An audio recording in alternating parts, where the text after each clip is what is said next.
मोतियाबिंद के ऑपरेशन के बाद में आंखों में लेंस पड़ता है, ये तो आपने अक्सर सुना होगा।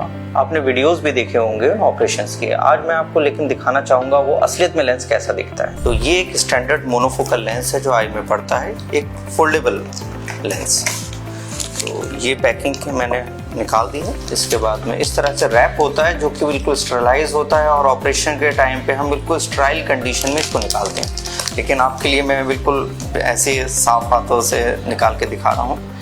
ये है वो लेंस जो हमारी आंखों में पड़ता है। ये काफ़ी छोटा है। अगर साइज़ के बारे में बात करें तो इसका बीच का जो गोल पार्ट है, जो लेंस वाला पार्ट कहलाता है, वो लगभग 6 mm की साइज़ का होता है। और जो इसके हाथ जो आपको दिख रहे हैं, जो हैप्टिक कहलाते हैं, वो लगभग पूरे डायमेंशन में 13 mm तक के साइज़ के होते हैं।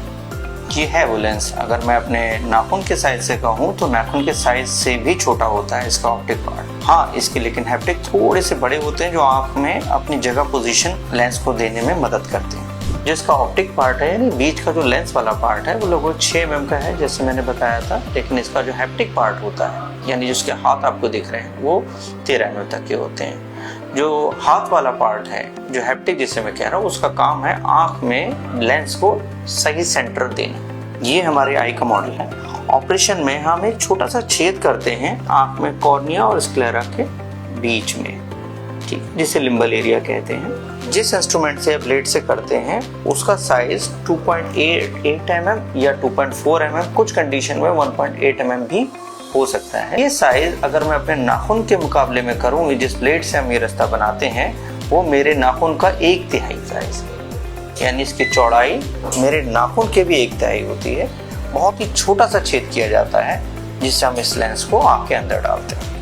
अब ये लेंस जो मैंने बताया था जिसका ऑप्टिक 6 mm का है, वो इस छोटे से छेद से अंदर कैसे जाता है, तो इस लेंस को ही हम फोल्डेबल लेंस कहते हैं। यानी लेंस बिल्कुल फोल्ड हो जाता है और उसके बाद में इस इंस्ट्रूमेंट से, यानी जिसे हम कार्ट्रिज कहते हैं, इसके जरिए वो लेंस आँख के अंदर डिलीवर किया जाता है। इस लेंस को हमने बीच में रखा। इस केमिकल को, जिसको हम विस्को कहते हैं, वो इस कार्ट्रिज के अंदर भर दिया जाता है। एक केमिकल हम इस कार्ट्रिज में भर देते हैं जिसके अंदर हम लेंस को प्लेस कर देते हैं।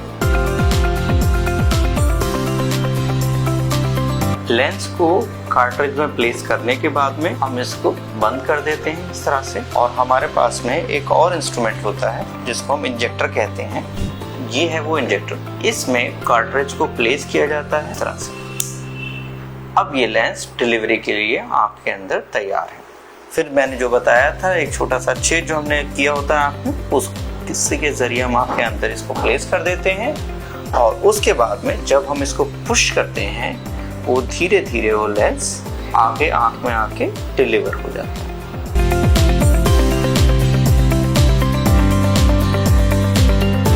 आँख में फिर हम एडजस्ट कर देते हैं और उसके बाद ये विस्को जो एक केमिकल बताया था वो क्लियर करके आँख को सील कर देते हैं।